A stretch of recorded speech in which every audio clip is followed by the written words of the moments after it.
fresh. Who's up, good?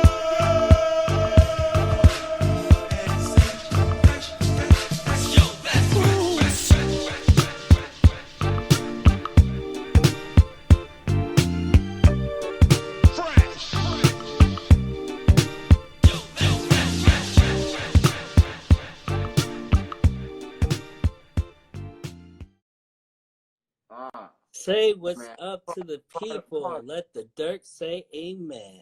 Turn this up. Let's make sure we got the sound up. You good? Yeah, I guess it might hurt us if I plug this in right now in the mid of talking. So Now do your thing. Do your thing. I want to make sure we got it. Do your thing. Finally, my brother is in the place to be. All right, what we got? We good? We got good sound, Joe? Yeah. Okay, all right. That's Can what everyone I want to hear make him? sure. Yes, I think so. Scully. All right. Bam, and I got a fresh baldy for the day. Word. For right in time for Fresh Combo Season 2. Yeah, let's do it. Yes, let's do it. Make sure y'all can see how pretty he is. It's like that's what's up. Troy. So let's do this. Let's so where do are you this, from? man. Where am I from? Man, I'm from a place where fish was made. I grew up by the shrimp boat, man. Northeast Washington, D.C., Ward 7, east of the river. 47th and DIX Dick Street, baby. Born and raised, huh? Born and raised. I'm not a DMV baby. Although shout out to the whole DC, Maryland, and Virginia, what the world calls the DMV. I love y'all. But I'm from DC. I'm from DC. I go back as far as the side by side band. So that might be, So let's start from the beginning. Do you remember the first hip hop group you heard? The first hip hop group I heard. I don't know if I can necessarily remember the first group. What up? I don't know if I can remember the first group I heard, but I can say that the first hip hop song that I ever memorized was My Mic Sound Nice by Salt and Pepper. So maybe you could say that was the first group to have an impact on me. So, hey, remember that. If you're listening, the first group to have an impact on your man were two women. Think about that. Y'all, when my story goes down in history, remember that out of all of the, this is a male-dominated thing, one of the illest was influenced by two women. Sorry, actually 3 women. Shout out to Spinderella. Word up. Yeah. And is this the group that made you want to do this? Yes, that when I was, I thought you couldn't touch me, man, when I knew that joint, like, from beginning to end. You know what I mean? It was like, I was like, I felt like I was a star because I was able to do that in front of my friends and, like, they couldn't. So, yeah, they definitely pushed me along. There's a couple other things that I can remember early on, like getting Special Ed's Youngest in Charge album and my first LL Cool J joint. That's a great time. Time, man. What school did you graduate from? I graduated. All right, so I always like to tell this story because it's very important. So my high school career was weird because I split it right down the middle. Now, I know, junior high has changed to middle school now. So, but when I was in school, you could either stay, I feel like all the way up to 9th grade in what people considered middle school now. It was junior high school back then. Or you could start high school in the 9th grade. I opted to stay and finish at my junior high school, AKA middle school, Kelly Miller, and went to school without walls uptown. Shout out to all the Penguins, man. My man Wes Felton, what up? Big Sly. And my man Zaz and Keith. And then people that be over there by the Subway sandwich shop over. It's like, no, I'm just Let's talk about your early hip hop groups. The group with your brother and the group with Khalil and Dave. Yes, me and my three brothers. That was the genesis of it all, of groups for me. We was uh, we was actually like a pandemic group before the pandemic because we ain't performed nowhere except for in the house, um, in our house. But it was me and my two brothers, and we called ourselves the Three Masters of Death. That was the start of it. We were good and terrible, but it was the start. And then later, when I got to high school, that's circle around to the high school thing. I started at School Without Walls. I did a year and a half there. My parents moved to PG County. I had the option to stay at Walls, which I did for a second. Like I said, about halfway into my 11th grade year, we went to Friendly out in Fort Washington, which is where I finished at. And I got sidetracked again, but that was to circle around to the high school thing. Dave and Khalil, bam, Friendly. That's where I met those good brothers at. And we started a crew called EMS, which stood for Everything Means Something. There you go. Yeah, shout out to my EMS fleeters, the fleeters, baby. So how did you meet Rashad, aka Scorpion, aka Messiah and Glitters? Hoodie, my man Hoodie, the Nigerian. Um, I met Dobbins, man. Traveling the astral plane, you know. No, I just wanted to say some artsy shit. I met Dobbins at American University. My cousin, who is actually the cousin that got me into School Without Walls, she ended up going to American University. My younger brother ended up coming to American University after that, and him, shout out to my man Indigo Rose, him and Rashad linked up first. Okay. And then I met Rashad through Tony, my brother, at a show, and it was like, you know, like I was meeting another brother, and from that day, we've been running together ever since, trying to disrupt the process. When did you start doing music together? Instantly, pretty much, I think. Like, Recently. yeah, you know what I mean? Hoodie, Rashad was the dude that revealed to me the hip hop scene in DC. You know what I'm saying? Like, I didn't know shit about U Street. You know, when I first, like, I just didn't know. I just thought that, like, hey man, you know, I was an anomaly because most people in our city gravitated towards, like, you know, Southern hip hop, Midwest hip hop, West Coast hip hop, which, not to diss that, because we grew up in a time where you could listen to all of it. But Right, people right. in DC, most people gravitated toward those particular sounds. So I was like, you know, damn, well, where all the people at that like Black Moon, that like Wu-Tang, that like Nas, that like, you know, um, Cypress Hill, like a bunch of different things. And then I found Rashad, and then I found U Street, and then it was just like, yo, this is where you belong. There you go. There you go. What is avant-garde violence? Aha. The avant-garde violence was the precursor to the Cornel West Theory, which we can get into that when you're ready to. But it was a group that I was in with Rashad, with my man Born Infinite, with my man John Wesley Moon, another amphibian. Shout out to Juan Luna. Um, with my man Sam Levine, and we had a host of other people that sat in with us. But it was like, interestingly enough, all right, Rashad got me on to this stuff right here. Wow. My grandfather planted seeds back in the day. He used to always play jazz, nothing but jazz. I never heard him play anything but jazz when I got in that Buick. So it was, you know, Count Basie, Duke Ellington, Billie Holiday, Nat King Cole, and then later I would meet Rashad years later, and he got me on the jazz. And the minute I got on it, I was hooked. So the AVG, as we call it for short, or the avant-garde violence, was in effect an experimental band where everything was based on improv. We didn't write anything down. There was no, you know, charts and music sheets on how to play stuff. The rhymes weren't written. Everything was freestyle.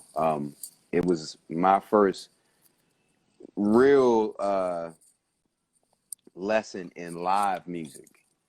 Okay. Like playing with a band, like in that respect, like for real, for real. I mean, I've done it before and dabbled, but that was like the real, the AVG was like I said, like a precursor to the Cornel West Theory. And oddly enough, I was on drums in the AVG. Right, Me, right. me, me and Sam played. We had two drummers, so I remember we cleared out Eastern Market. The Eastern Market, yeah, they heard that West Side, that boop, boop, boop, boop, boop, boop, boop, boop, boop. Whole Eastern Market cleared out. So you were the drummer of the group, basically. One of them, yeah, One of them. one of One them. of the Like drummers. My bad. for his time, I was the lone drummer when Sam went away to college. I want to say Sam was in college in Pennsylvania, I think, but he went away for a quick second, and it was just me. But it was two drummers. There you go. Two Mm. drummers. Slim Cat, what up? That's amazing. That's amazing, man. Okay, so how did the Cornel West Theory come up? Man, by the grace of God and rolling with a brother named Rashad, aka a boy named Sherrod. It was, hanging with Rashad, man, being turned on to a lot of different information and Right.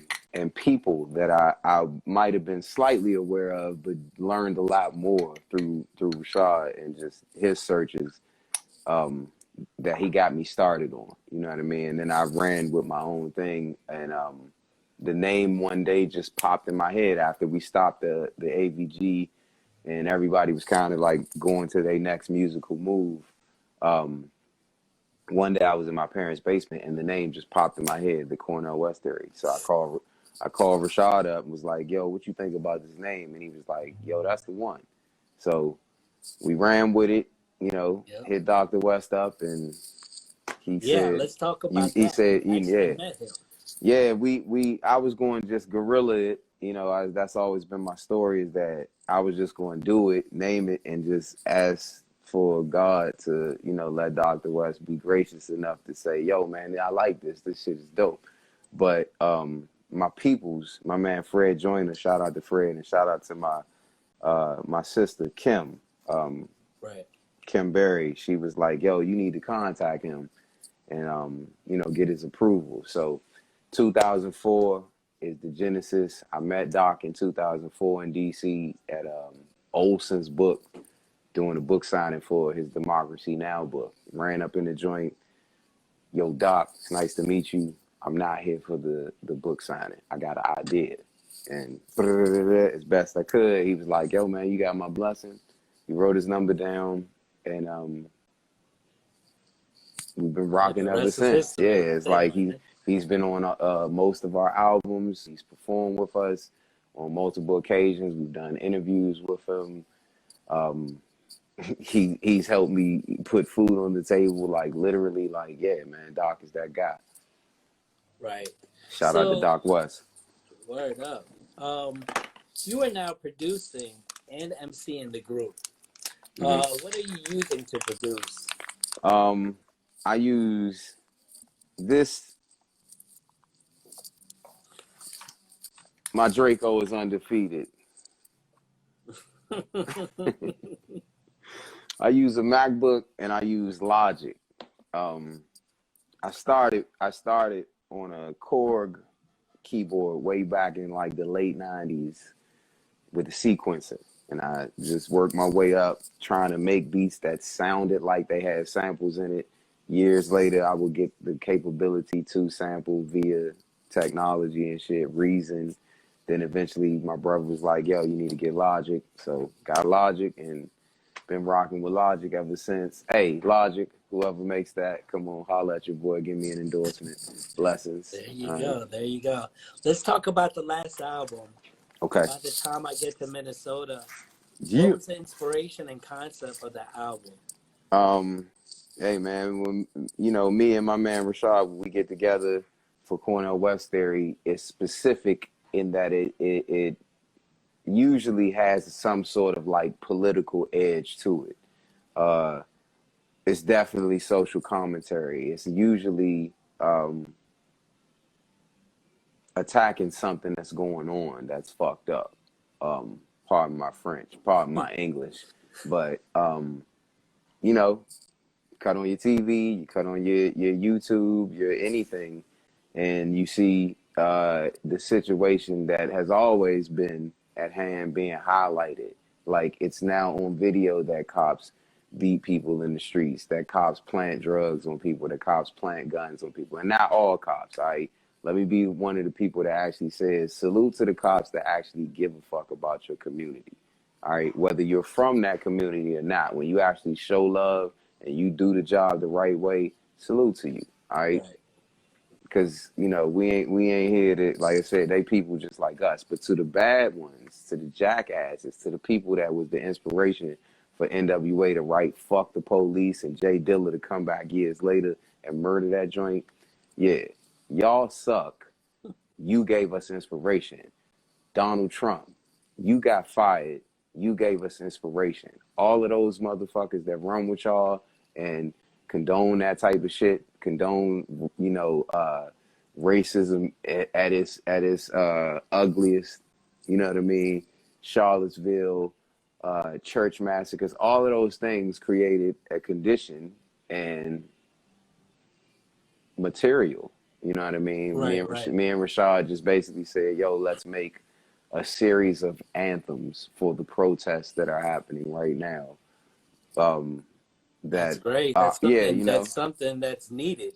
Actually. yeah, you know, it's You know like what I mean? people are being murdered, so who's gonna say something about it? You know, a lot of y'all rap a certain way because you know you're gonna get paid for it.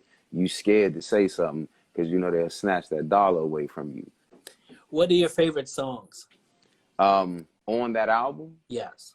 I mean, I like everything on the joint, to be quite honest. It's short and sweet because it's an album, but it's an EP. You know what I'm saying? So we didn't do overkill. If I had to pick a favorite, let me just pick two favorites right now. I'm gonna say 12 O'Clock Rock and Minnesota Goddamn. There you go. Yeah, Yeah, those you are can two actually joints on there that. you can actually stream this album and purchase Coyote. it on Indeed, Bandcamp. indeed. You know, See, I go back that far. word up. It's available on all streaming services. You also put out an album called Water Gun, Okay. which is available. What's the concept behind the song Joe Villa? Ah, that yo. First of all, this is perfect, man. Look, first of all, thank you. I was literally just thinking this in my head of like, yo, salute to you, and on air, I love you, brother, because you've been one of them real ones. You know, one of the people that was a part of building what people now stand on. A scene that now exists because of people like you, because of people like Priest and Nomad, people like Opus Akabin. You know what I'm saying? Like we pay homage to our brothers and sisters. So we always like to do, like, we had a song back in the day. Shout out to my man Spirit. We had a joke about Spirit back in the day that we was like, yeah, my man looked like a dirty Kadeem Hardison. So we named the song Filthy Kadeem. Shout out to Spirit, man. You know we love you, bro. Word up. So we called the song Filthy Kadeem in honor of Spirit. So it's like, just, you know what I mean? Like, yo, Joe Villa, this song should just be called Joe Villa for no reason other than Joe Villa is my man. That's what's up. No, thank you. I'm very, very honored when Rashad sent me that joint. I was like, what? What is this? Like, Yeah. It just made sense. And the vibe song. of the song was just like, nah, just all the shit Joe It's a be, great song, baby. but thank you. Yeah, man. What's the concept behind sitcom? Sitcom was, again, me and, like I said, Rashad, man, I love the dude because he has always been, you know, like amused in a way, like not just amused, but like a general, like a consultant, a fucking strategist. Like he always helps to come, you know, we bounce these ideas off each other. And yeah, Rashad he sparks a lot of it. So it was just like, yo, we always trying to do some shit that nobody else is doing.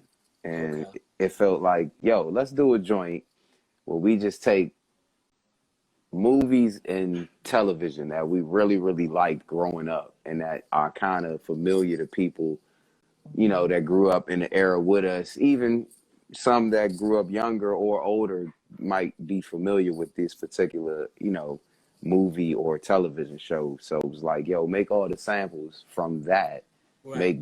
make beats from that. It started with Rashad actually hitting me one day and he was like, yo, I want you to sample this scene from the Fresh Prince playing this drum beat on glasses and beatboxing.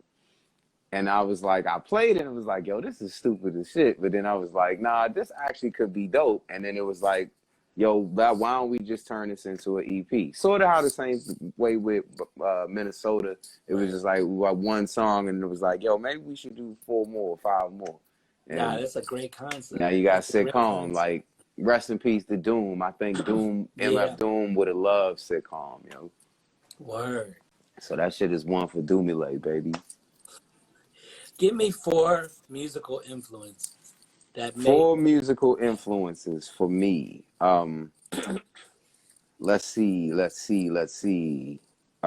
First and foremost, I think my strongest musical influence is this guy right here, man. Word. Robert Nesta Marley, aka Bob Marley, Tough Gong, Gangstar, John Coltrane, Max Roach, Jay Dilla, Radiohead, Jimi Hendrix, Outkast, you know what I mean? Like Backyard, Northeast Groovers. And That's a great mixture. That's a and great mix. Ice JJ Fish. Word. Big up the Ice JJ Fish. Yeah. Coming out there, man. Don't sleep. What does U Street mean to you? U Street means to me. Poem C's, Cool C Brown, Philly, Joy, YU, Diamond District, Uptown XO, Born Infinite, my sister Big Jess, Raheem Devon, West Felton, Prowess the Testament, Raynell, Artemis. U Street means DC got something to say. We've been had something to say, and we have a vibrant thing down here that's been brewing for some time. And U Street created the Cornel West Theory. It created Letthedirtsayamen, the Dirty Church, and yeah, as my men said, I owe U Street. What is your thoughts on hip hop coming out from DC? I really hope that y'all will learn the history of U Street and what's been going on for years, and that it didn't just appear when y'all came out. Because I saw some interviews and some documentaries in the last couple of years with some younger cats on there talking, and maybe 1 or 2 cats that's old enough to know and should know better, but they're just like, you know, yeah, DC hip hop started with Wale. And I'm like,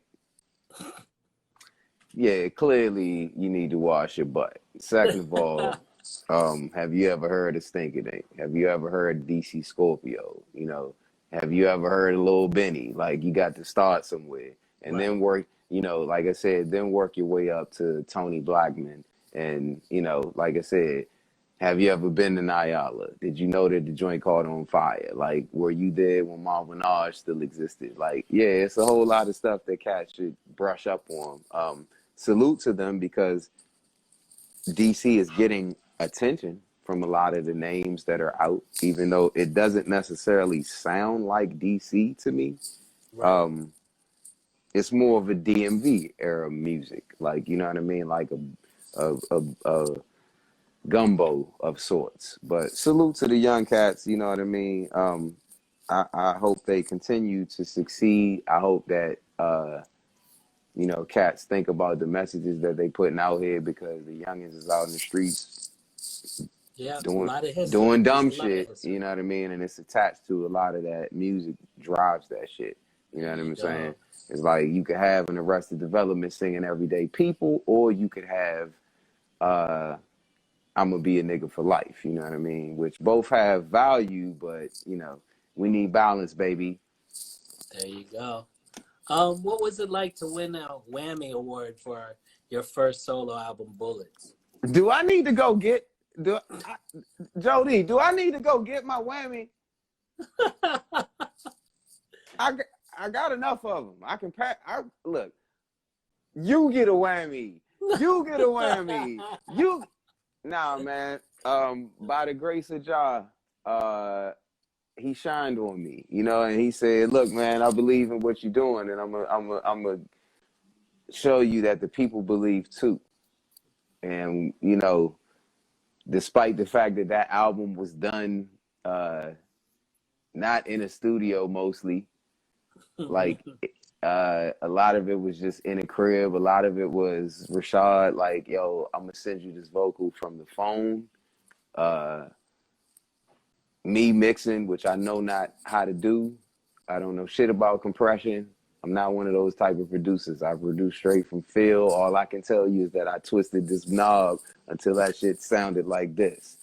Um, but I just want people to know that people from DC can like kill a mic. You know what I mean? Can a bit that we know how to make beats that'll knock your senses into 10 years from now. You know what I mean? I want people to know that there's still some of us that care about the tradition of hip hop and the art of it, and that, yo, if you don't give us our props, then you should be nervous.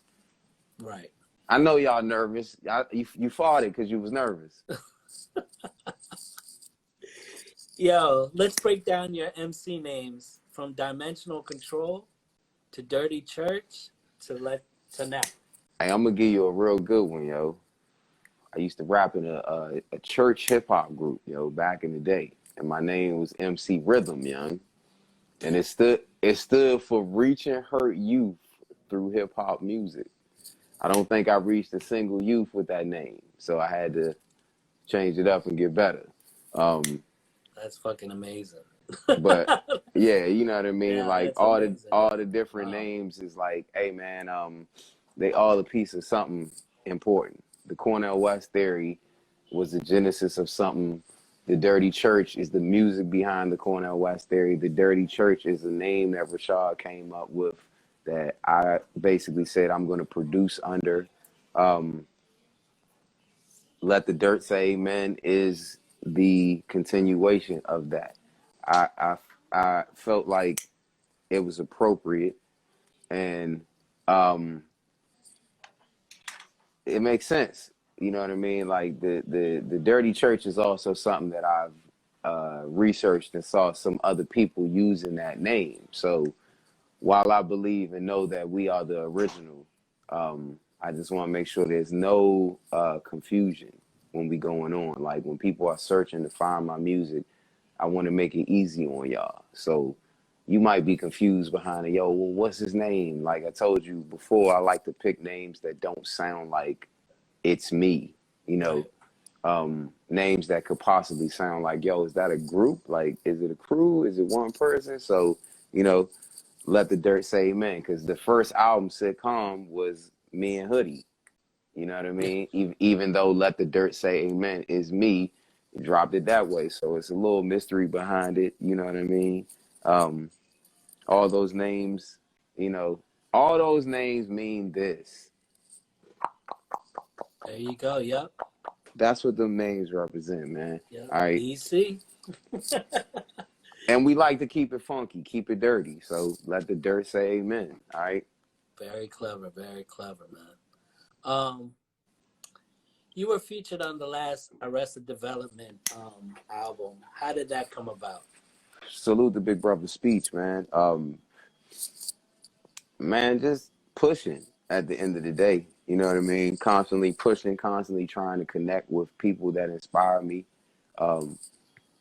People that, you know, cause me to say, yo, I love this music. I love this art form. People that, you know, bended the idea of what it was to be an MC, to be a rapper, to be, you know, a part of the hip hop community. So I'm sure I just kept reaching out to Speech, and then after a while, somehow, by the grace of God, he ended up hitting me up and was like, "Yo, we doing this, you know, album, man. I want you to get down on the joint. I got a track for you. Send the joint. Let me know what you think." And I was like, "Man, I ain't letting you know what I'm thinking. I'm writing this rhyme and getting on this Arrested Development joint. Like, it's like, what? Like, seriously? Like, that still means something to me. You know what I mean? Right. It don't mean nothing to some people when you say, yo, man, DJ Premier loves what we doing. You know what I mean? Yo, we got Chuck D on this album. Like, to some people, that don't mean nothing. To me, the rules still matter. So shout out to Speech. Thank you, brother. I love you. And yeah, you know, we coming in. We been here. We been here. Yep. It's just the world catching up. What's next for Cornel West Theory and you? What's next with Cornel West Theory? I'm glad I got y'all here, man, because I was going to announce this actually yesterday that we are finally calling it quits. People just didn't, you know, they just didn't respond enough, man. You know, they made us sad, hurt us inside. You know, all my niggas shed tears for this. It's like, nah, we about to drop a new album in 2021 called New World Order Kids. We've been waiting to smack y'all ass in the face with this shit. And yeah, NWalk is coming, baby. New World Order Kids. Gonna have some good stuff on there. We got features from Elvis before he died. You know, a lot of good motherfuckers on that shit. You know, stay tuned. Yep, that's dope. That's really dope. For me, I'm about to drop the follow-up to Bullets. You know, the Whammy Award-winning album, the album that won Best Rap Album in the whole DC, Maryland, Virginia. You know that shit y'all call the DMV? Yeah, well, the album that won Best Rap Album of the Year, a lot of people say that they're the best out there, you know, and I say, God bless you, man. Believe in yourself, and your dreams, too, will come true. I will take a picture of the Whammy and send it to you so that you can Photoshop yourself, and you can also be a winner, all right? I want you to get you one. Cornel West Theory, we nominated again right now as we speak. I want you to get you one, though, all right? Because you can be pretty, too, all right? You can be pretty, all right? You can be pretty, just like me, all right? But Bullets is about to be followed up with an album that's dedicated to hip hop, man. It's called God Hates Gucci. Cause God don't like none of this shit that y'all love, man. Cut that shit out, man. That belt, God don't give a shit about that belt. God don't give a shit about them red bottoms. He don't give a shit about your car. God hates Gucci, man. Wow. Any features on that? Yeah. Feature my man Dirty Boy Always Clean.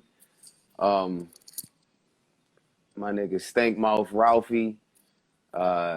S&B Little Shit Stain. Nah, I'm just joking, man. None of these people really exist. I got my man Jody. Jody is on there. I got my man Camber. I got my man Sean Bourne coming through. I got Prowls the Testament coming through. You know Hoodie the Nigerian, a.k.a. Sherrod, a.k.a. Rashad Dobbins is going to be there because it's a type 1 thing. CWT forever because Chuck D told us never to break up. So fuck you. There you have it. Who does the artwork for your albums?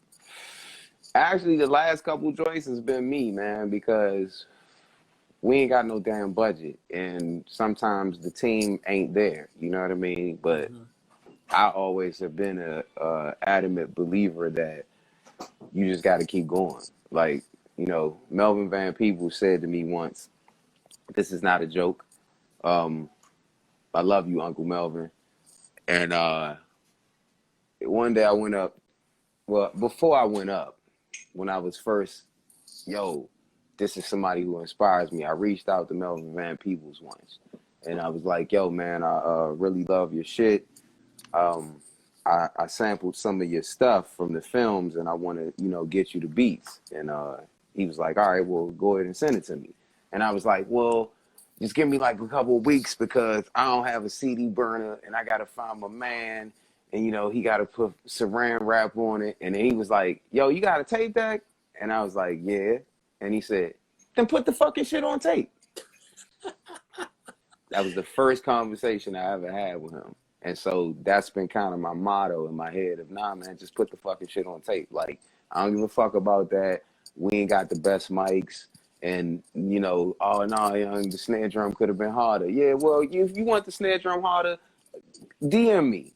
You can put the money up for that, all right? I'll go to the studio and sit with you and we'll mix that shit. But until then, put the fucking shit on tape. It's pretty much where we at with it.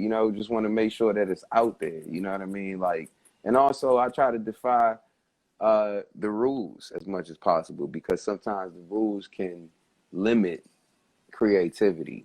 You know what I mean? I don't want to just have my shit mixed a certain way just because somebody else say this is the standard. Like, right. Nah, nigga, fuck you. That's dope. That's real dope, man.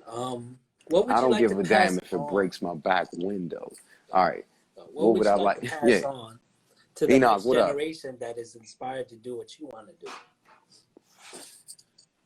You got to be committed, yo. That's the first thing. This shit is not easy at all. And it's not a lot of people that make it, to that NBA success level with this shit. You have to actually love this shit to the point that you will die on the route if you don't make it. You know what I'm saying? But die on the route. You know what I mean? Melvin said that too. He said, I was going to make it as a film director or die on the route. Now, some niggas will find out later on that this shit is not for you. I've known a lot of, musicians that they was doing their thing, and for whatever reason, they disappeared off the scene. Cats got older, life stepped in the way, and it is what it is. Hey, man, I'm 43 years old.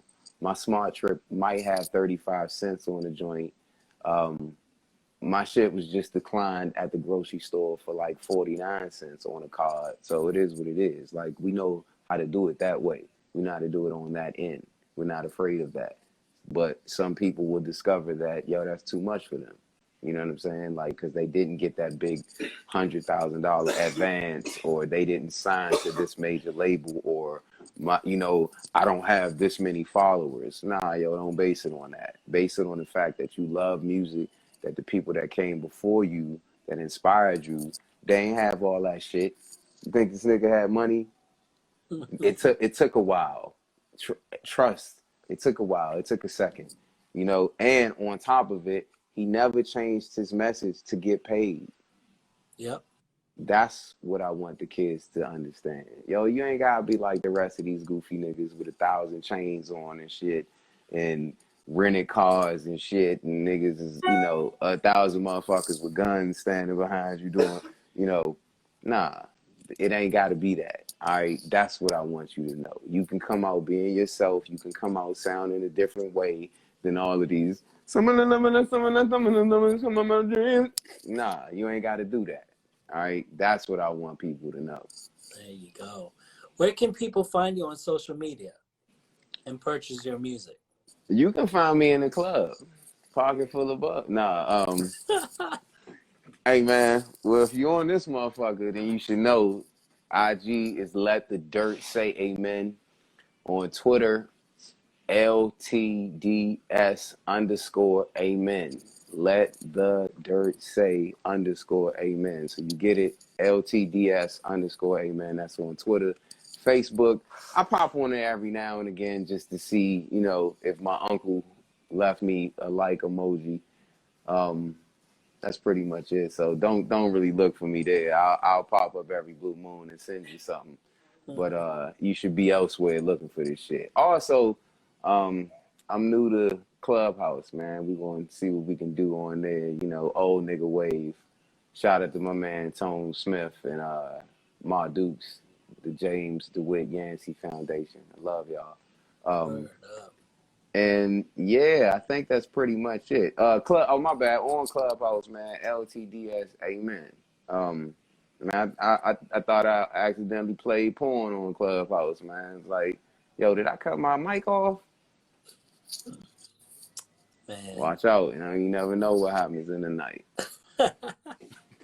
Well, this is it. Fresh Convo Season 2. First one, Let the Dirt Say Amen. Give them a sense. Check out all his pride. music and look back at this. He dropped a lot of jewels, knowledge. Hey, the link like is in the bio, baby. You can find all that shit. Just go to the link in the bio, man. All right, the link tree will guide you everywhere. Shout out to my sister Kiki D, because we just dropped the joint, Woke Walk. You can see that shit on YouTube. Bang. Shout out to my brother ADST. Shout out to Priest and Nomad Killer Cow. We just dropped that Good Lord Part 2. Shout out to my man Cornell for that Sun Shower. I'm on there. My man called me Tim Hicks on the track, but let the dirt say, man, I'm gonna let that slide. Don't tell him my government. You know what I mean? Shout out to the country singer Tim Hicks that people always confuse me for. We can trade views, by the way, brother. You give me your millions, I'll give you my zillions. There you go. Also check out amphibians.com. We got merch. Hey, Cash App a brother just for no reason, all right? My Cash App is in my, all that bio section. Just send me some money just because, you know what I mean? Just because you like, yo, I like that nigga's bid. Find a reason. So you see the green lights in the back. Definitely. Green lights in the back. Send a brother, $5, man. I can buy some Bob Marley papers, man. And yo, thank you very much, man. This is Hey, remember. Definitely. I ain't from the DMV. Yeah, there you go. But I love y'all. There you go. All right, and tune in next week. Next Wednesday, we got YU. YU. Know what I'm saying? And 1970 tomorrow leader. we're posting the Reese Bruin interview from the Juggernauts on YouTube. So subscribe, Amphibians at YouTube, and hey, and go back. Make sure y'all go on YouTube and check out all the other interviews that happened before this one. I watched the John Moon joint. That joint was amazing today. Thank you very much. Yeah. This joint was amazing. Yeah. This joint was amazing. Rest in peace, Naima Purdue. Yes. Rest Love in you, peace, baby. Naima. Yeah. Word up. All right, y'all. Lights us. Yeah, we'll see you next Wednesday. Later, y'all. Peace. Deuces.